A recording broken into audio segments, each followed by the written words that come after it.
Merci Monsieur Dassault. Monsieur Goua n'est pas là. La parole est donc à Monsieur Launay pour le groupe SRC pour 5 minutes.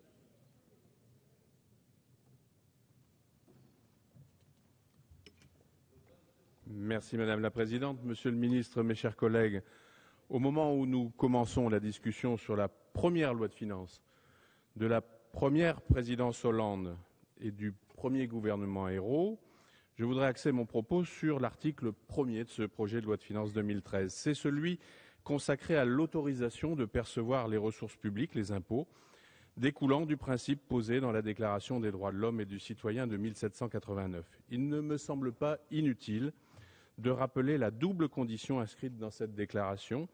Tout d'abord, la nécessité de la contribution publique. Le budget initial est l'acte fondateur de l'action publique, révélateur des choix que l'État, via son gouvernement, veut faire dans l'exercice annuel qui se prépare. Et là, beaucoup de choses nous séparent déjà, chers collègues de l'opposition.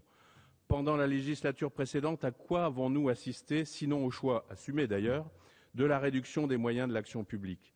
Jérôme Cahuzac l'a rappelé hier, le texte TEPA voté en juillet 2007 a entraîné la baisse annuelle de 11 milliards d'euros de recettes, d'une part au nom du moins d'État, d'autre part en favorisant à sens unique les catégories sociales les plus aisées.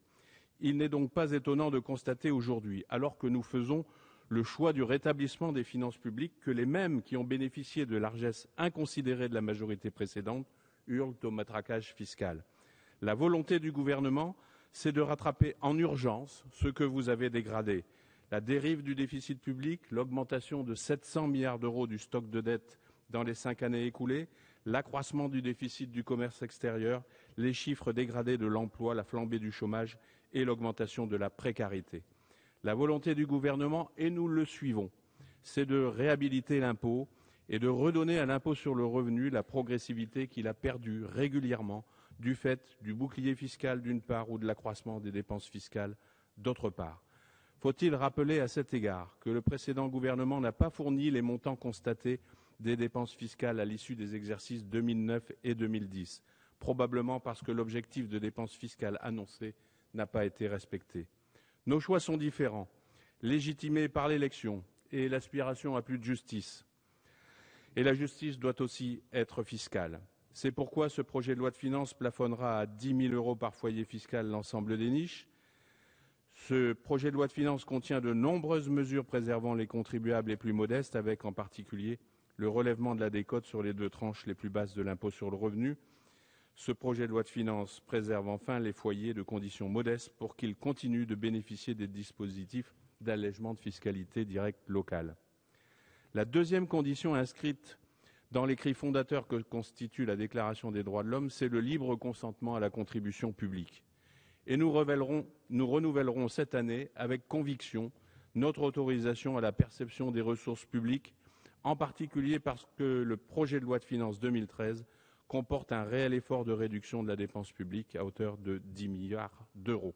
Nous le faisons aussi parce que nous partageons l'idée, avec vous, Monsieur le Ministre, qu'il est primordial de rétablir l'équilibre général de ces finances publiques, parce que nous ne pouvons plus dépendre des marchés pour financer les dépenses de l'État, car c'est la souveraineté de la France qui est en cause, parce que nous faisons le choix d'arrêter de faire peser sur nos enfants et nos petits-enfants la charge des dépenses que nous engageons. Nous le faisons enfin en conscience, parce que ce projet de loi de finances 2013 combine 3 facteurs, résorption de la dette, réduction des inégalités, redressement de l'emploi, dont nous pensons qu'ils sont la voie pour renouer avec une croissance durable et une confiance retrouvée dans l'action publique. Mes chers collègues de la majorité, en abordant ce débat budgétaire, faisons-le avec humilité mais détermination. Les choix fiscaux et budgétaires du gouvernement que nous soutenons sont lucides et courageux. Le temps nous donnera raison.